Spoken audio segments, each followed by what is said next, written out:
Y si hablamos de lo nuevo de El Culto Casero, pero antes, pásale este video a 10 de tus contactos en los próximos 5 minutos o vas a tener 10 años de mala suerte. No hay decir que no te avise. Dale, dale, dale, dale, dale, dale, dale, dale, dale. Buenas, me presento, soy Vidal Delgado y la verdad es que ya me pica todo para hablarles de Domar Serpientes, el que sería el álbum debut de la banda paraguaya conocida como El Culto Casero, que sería el sexteto conformado por Alan Contreras en la batería, escuchen su proyecto Ibuki Aram. Please. Ale Iriarte en el bajo, Oscar Gómez en una de las guitarras, Emerson Balbuena en teclados, Esteban Tutu Villalba en percusiones y Franco Ocampo, que es otra de las guitarras y la voz de este proyecto que ya viene activando desde el 2014 y que ahora finalmente sacan su primer álbum. Antes de esto lo que habían lanzado fue en el 2018 el EP El Radio de la Luz, que ya les perfilaba como una de las propuestas más interesantes de la escena indie asuncena, con un sonido fresco y emocionante que remitía un poco al dream pop y al post-punk de la escena de La Plata argentina. No en vano varias personas que conozco comparaban un poco la onda del culto a El Mató a un Policía Motorizado, por ejemplo. Pero este álbum que presentan acá es otro monstruo a todo lo que hicieron antes. Y si vamos a seguir comparándole con El Mató por un ratito más, sin temblarme el pulso puedo decir que Domar Serpientes del Culto es lo que la síntesis de O'Connor fue para El Mató. En el sentido que acá el culto apuesta por una producción mucho más elaborada, mucho más limpia. En serio, este álbum suena puro y cristalino como el agua. Y por sobre todo con una orientación más pop, pero un pop sofisticado, agarrando elementos del folk, de la electrónica y de otras cositas más. El ideólogo principal de este álbum fue Franco, que ya venía adelantando un poco de esta propuesta sonora con los temas que iba lanzando en solitario como Yaguareté 1, 2, 3, iniciando ahí una fuerte cruzada entre sintetizadores y guitarras en clave más bedroom pop. Domar Serpientes vendría a ser como la evolución aumentada de ese proyecto, pero alimentada por varias personas que no necesariamente son sus compañeros del culto. Es más, leyendo los créditos del álbum me sorprende que Franco es el único integrante que aparece en todas y los demás aparecen repartidos esporádicamente dentro del tracklist. La otra persona que aparece en todas las canciones de este material es Mauri Román, conocido por ser baterista de Villagrán Bolaños y que acá oficia principalmente como productor. Bueno, suficiente introducción ya, vayamos tema por tema. Son 7 las canciones que trae Domar Serpientes, un álbum cortísimo de 22 minutos, pero en el que pasan muchas cosas. Empezando todo con Areguá, una canción lenta que arranca con el sonido de un charango que va siendo punteado con un efecto de eco, como si lo estuvieran tocando en los sueños de alguien. A este sonido hechizante se le suma una guitarra acústica y una nota sostenida de sinte que van escalando la emotividad de esta pieza que lleva el nombre de la ciudad de la frutilla. Nada mal para hacer la introducción de lo que se va a escuchar más adelante. Después de ese viene Ruido Blanco, una canción en la que Franco pasa su voz por un filtro que le hace sonar como más envolvente y en los coros parecería como que le acompañara en segunda voz Alvin la ardilla. Lo digo como algo simpático, pero la verdad es que le calza bastante bien al mood del tema, que tiene unos ruiditos 8 bits que le dan inicio al beat principal.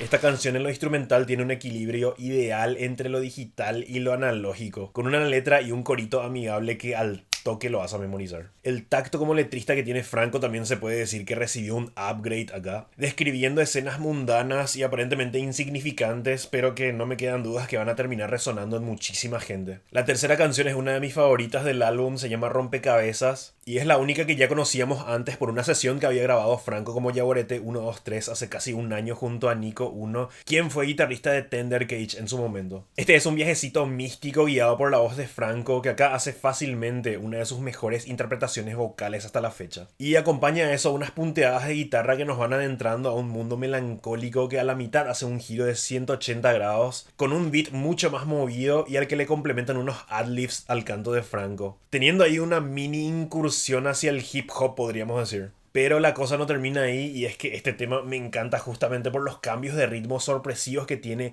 en tan poco tiempo. El final se da con una implosión de batería que estalla y se quiebra con un sutil glitch a la mitad del solo, un detalle que le elevó aún más a este tema que ya estaba siendo muy bueno antes de eso. Seguido a ese llega el interludio que parte el álbum en dos. Y es más que nada un minuto y pico de escuchar bien al fondo a Franco charlando con una chica, mientras va retumbando un beat pesado con unos bajos bien gordotes que creo que cualquier rapero envidiaría como para tirarle unas barras encima. Después llega Lucha de Gigantes, donde Franco hace dueto con Chirola, el frontman de Cachiporros, en este que en realidad es un cover del 87 de la agrupación española Nacha Pop, que la transforman acá en una baladita synth-pop sencillita pero churrita en el que los dos van cantando sobre un loop ligero de sintetizador. Lucha de gigantes convierte. Lucha de gigantes convierte. Debo decir que este es el momento en el que sentí que el álbum se puso como en punto muerto, siendo quizás el tema que menos me llamó la atención comparándole con los experimentos y decisiones creativas que estaban teniendo en las demás canciones. Como datito no menor, quien toca el sintetizador en este tema es El San.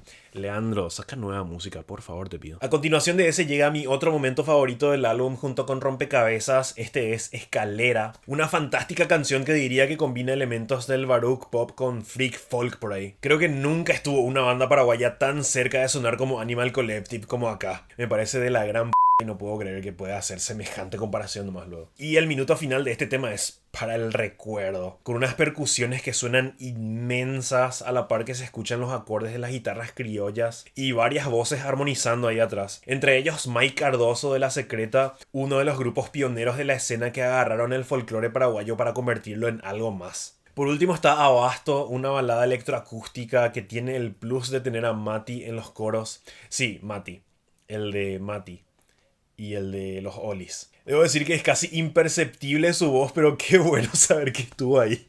No, pero fuera de joda, esta es una canción impecable dentro de su convencionalidad, intercalando mágicamente las rajeadas de guitarra junto con los teclados y las voces, en un clímax que suena oscuro y luminoso al mismo tiempo. Una sensación que creo que solamente la música te puede ofrecer, y seguro que alguna droga también. Franco, cual Kevin Parker, teniendo el control creativo de gran parte de este álbum, se tomó el tiempo y el laburo minucioso de reconfigurar a El Culto Casero, que acá en Domar Serpientes, sinceramente, se siente que pasaron a otro nivel al que pocos grupos nacionales llegaron antes. Con este álbum tienen todo el potencial en bruto para pegarla en todo el mundo.